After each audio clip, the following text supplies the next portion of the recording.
Pyre is a fantasy video game released by Supergiant Games in 2017. In it, you, that is, the player, take on the role of an exile who has been cast down into a land called the Downside, an inhospitable place where a land called the Commonwealth throws all who defy their laws of social behavior. The Downside is a location which lies downriver from the Commonwealth and is utterly inescapable by land or sea. The player, who is an outsider to this land, knows nothing of the culture or religion of the Downside. They are saved from exposure by a traveling group of characters in a rolling wagon who have a plan: to escape the Downside through an ancient series of rituals called rites. The player character, an unnamed scholar from the Commonwealth, possesses a unique ability within the world of the story. They can derive meaning from written words. They are literate, a skill not commonly possessed in the Commonwealth of the Downside, and as such can make sense of the words written in a sacred book called the Book of Rites. Within its pages lies the secret to escaping the Downside, as detailed by the first exiles, who are known as the 8 Scribes. These scribes form the basis on which the religion of Pyre is based. The religion of the 8 Scribes. The 8 Scribes are mythical figures who supposedly atoned for their crimes through penance in the Downside, and through their enlightenment were able to escape. They are now worshipped by the Commonwealth as saints and pillars of moral perfection, and they are seen as much the same in the Downside. They laid the path by which exiles could go free and return home to the Commonwealth as honored persons, as is detailed in the Book of Rites. This is made clear when the player reads the first page of the book, the entirety of which is written in religious prose. You, dear reader, are an exile of the Downside, such as we, the 8 who wrote this Book of Rites. That you possess it and have capacity to glean its words is testament enough to your potential. Thus we reveal a path from this forsaken place to freedom, a homecoming and glory. Arrive as a triumvirate, clad in the raiments of the rites, bearing this book. The books of rites, of which there are several, are supposedly impervious to fire as well, being apparently made of a rare hide and written in virtually indestructible ink. Though the world of Pyre is one of fantasy, wherein some supernatural concepts are indeed true, there is a grounding to the beliefs of the characters which place a great degree of their behavior on faith. In the Commonwealth, the 8 Scribes are held as moral paragons, and their principles are referred to as the foundation of the law by which all citizens abide. The laws and their enforcement are mingled with the religious principles of the Scribes, leading to the conclusion that the Commonwealth is effectively a theocracy, despite claims to the contrary. Additionally, the lack of literacy in general, and not just the banning of books as in Fahrenheit 451 from 1953, is implied to have led to a rich, oral, musical, and artistic historical tradition. Despite this unique culture, the Commonwealth is seen as collapsing, unequal, and doggedly following misinterpretation of religious and philosophical texts. Each of the 8 Scribes created a triumvirate which would stand for their personal values, in addition to the triumvirate of the main characters, who are the one against which all else is meant to be judged. It is these 8 groups who the main character and their companions must participate in the rites with if they intend to gain their freedom. We knew not everyone could leave who wanted. Seldom would the opportunity arise. Thus did we organize those striving for the chance into 9 sets of 3. The process of the rites is described as a means of gaining enlightenment and truly realizing one's place in the grand scheme of the world. The rites themselves are saturated with turns of phrase which promote selflessness, sacrifice, and cooperation. Only the sufficiently enlightened are able to be liberated, and thereby freed from the Downside, and this is gained from participating in rites, whether one wins or loses. In each rite, we gain enlightenment, whether we prevail or we fail. Indeed, through failure do we tend to learn the most valued lessons, provided we survive. Whenever you prevail, your triumvirate earns favor. In time, the triumvirate with the most favor shall be summoned to the liberation rite, to earn a chance at freedom. Then the cycle shall begin anew. Only the most enlightened exiles within each triumvirate may be anointed for a chance at freedom. The anointed champion of the triumvirate which prevails then shall plunge into the shimmer pool and return in glory. The rites and the celestial landmarks. The rites themselves are competitive rituals wherein 2 triumvirates stand on opposite sides of a place deemed sacred by the scribes. The locations have a close tie to particular stories involving the scribes. Most are the dead husk of a great titan who they slew in their travels, such as the petrified remains of Lord Gandroth or the bones of Shak's Six Shoulders. The triumvirates who wish to gain favor from the scribes must read the stars in order to divine where they are to meet their next opponent. Only those who can read, such as the player character and a few others, are able to search for their next destined location this way. The stars take many cyclic turns. The rites commence at their behest upon celestial landmarks where the downside's greater titans fell before the heavens. Bearing this book bestowed on your triumvirate, you, the reader, shall perceive under which stars you are to congregate. Follow where they lead, as your adversaries shall. If either of you fails to appear, then neither of you walks the path. Once at their destination, the triumvirate must set a special sigil bearing their symbol on one side of the sacred field. Burning pyres are lit on these spots, appearing when night has fallen, and the time is correct. It is implied that these are lit by the scribes themselves, as the fires streak down from the stars, though this could be symbolic embellishment on the part of the ritual performers. The participants, of which there are always 2 teams of 3, come dressed in ritual clothing, tailored to their individual size and species, and wearing ceremonial masks, which obscure identity.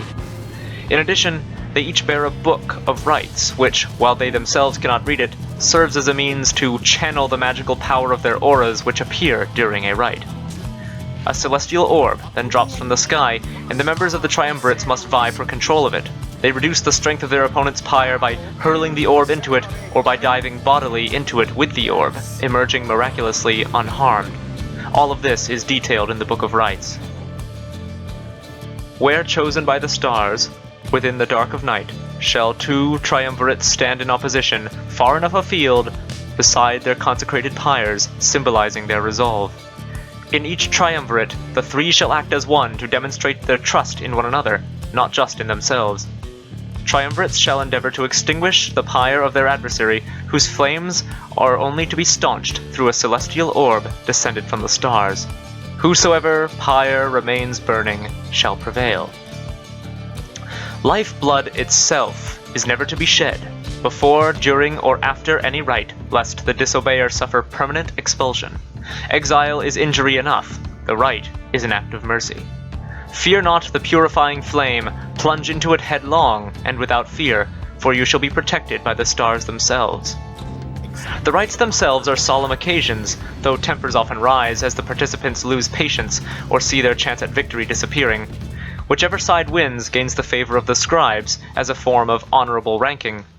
Those who possess the most favor are then allowed to participate in a singular sacred rite at the top of Mount Elodiel, where one of their number shall be returned to the Commonwealth by a magical stream if they prevail. Even when someone wins back their much-desired freedom, there is an air of solemnity to the proceedings, as the remaining exiles turn to each other and seem to say, "We will never see them again, and who shall be next?" In this way, the liberation rites are similar to the specialized rites meant to ease the soul of a departed person to the afterlife, from which they may never return. The occasion of the liberation rites, as they are called, are accompanied by music, with prescribed ritual lyrics, sung by 2 minstrels, who bear some special connection to the scribes.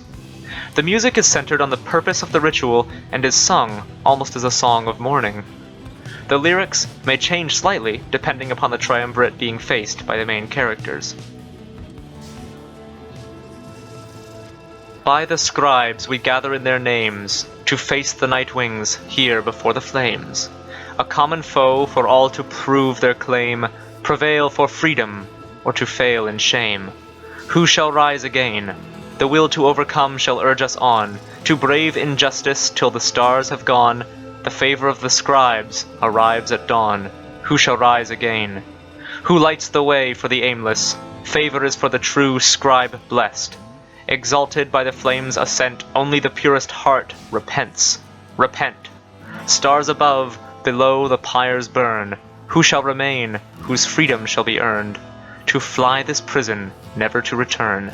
Never to return. The song speaks not only of the desire to leave the prison of the downside, but also of themes of repentance and shame, implying that those who succeed and are allowed to go free have fully paid for their crimes.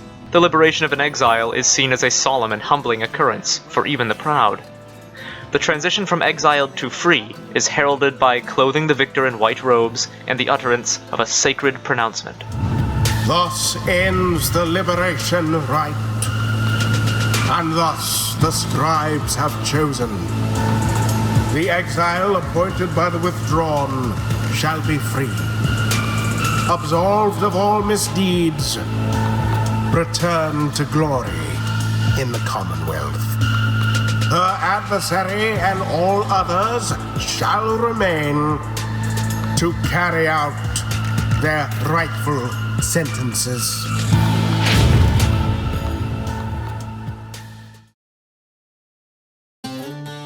The adaptive value of the rites. The culture of the downside is one built upon hunting and gathering of palatable food and survival against the unforgiving elements which are ever present. As such, the denizens of the Forsaken Land have taken up the religious practice of the rites. Aside from the chance at freedom this faith provides, the rites themselves also provide a means of coping with the life sentence all exiles share. They are given a structure which drives them to practice the basic tenets of survival in the downside, which are detailed in the Book of Rites. You cannot survive the downside if you cannot get around. Howlers shall descend on you, or tempests shall shear you to pieces. That is just the way of it. The recommended course is to keep moving. Moving keeps you warm when it is cold, or, when it is very hot, you use what strength you can to move somewhere you can think and breathe. Shelter can be difficult to find, and you cannot stay in it for very long. Perhaps, however, shelter can accompany you, rather than constrain you. The religion of the 8 scribes allows for the adaptation of all who follow it and thus survive. The faith has strong astrology themes and is implied to be governed by fate or the will of the scribes, or both. However, the behaviors codified by the tradition creates order and structure to the otherwise anarchistic culture of the downside. Cooperation is fostered by the teachings of the scribes and the rules of the rites. Exiles shall move as of a single mind to demonstrate their faith and recognize that they, as we the 8, cannot prevail alone. Their worth shall be determined both by their actions and their peers.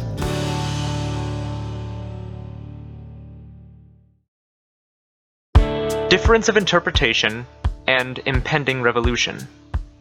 The player is made aware of a plan by one of their companions that has the potential to enact sweeping change in the Commonwealth. By attempting this, the tradition of casting political enemies and innocents into the downside may end. It is established fairly early on that the leaders of the Commonwealth use the structure of the rites and the teachings of the scribes only to further their own political control, and that the practice of worshipping the scribes themselves is strictly forbidden. Instead, those in the Commonwealth follow a religion based around the reading of astrological signs. The gulf of difference between the two lands in their interpretation of the religion of the scribes demonstrates the situation encountered by faiths which adapt and naturally change, and those which do not. In the downside, the religion of the scribes has remained fairly unchanged and functional, still inspiring many who participate. The Commonwealth is often mentioned as being corrupt and lacking a true understanding of their religion. They are seen as misguided for following the tenets of the scribes so literally and for using a mass religion as a means to an end. The revolution happens regardless of how the game plays out, only with varying degrees of violence or peaceful assembly. The astrology-based faith is eventually pushed aside in favor of a return to worship of the scribes, and the leaders step down or disappear. In this way, the faith continues to change and adapt in the Sarian Union as the country is renamed in the game's epilogue. The story of Pyre is unlike most typical video game narratives in that there is not necessarily a single best ending. While most games are based upon using gameplay obligations to create a sense of accomplishment and success, Pyre ends almost the same way each time. The game ends with an epilogue which details what happened to all of the characters, liberated or not. Like the teachings of the religion of the scribes, the game itself follows the philosophy that there is no true good ending. One simply continues until the end of the story. It is possible to lose every single rite in the game, and still achieve the end of the game regardless of who went free and who remained trapped in the downside forever. This inherently demonstrates that absolute morality is not precisely possible, and that life is told in shades of gray. The religion in Pyre is an interesting case, as religion in typical fantasy narratives often has a different dynamic than in our own world. Religion serves partially as a means of explaining the world around us, a message which is weakened somewhat when one is given a concrete, observable answer in most fantasy: magic. Magic is observable, quantifiable, and rational in typical fantasy, which rather leaves a hanging question as to how religion exists in the same form as it does in our world. In Pyre, the religion of the characters serves not only as a means of explaining the world, which it does in the typically observable way, but also serves as a functional purpose of promoting community and morality, as well as maintaining adaptive values.